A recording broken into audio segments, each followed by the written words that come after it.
Here we are working on the Honda Civic for the code P0401. EGR, no flow on the EGR, as we said before.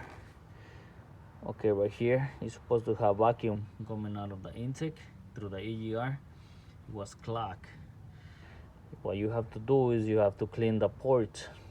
You can try to use a carb cleaner, stick something in there, but it's not really gonna work too good. So you will have to remove the intake manifold, which will be like this. You can see all this. I put gasoline overnight through this port to see if it help. It kind of help it, but not enough to have a clear vacuum.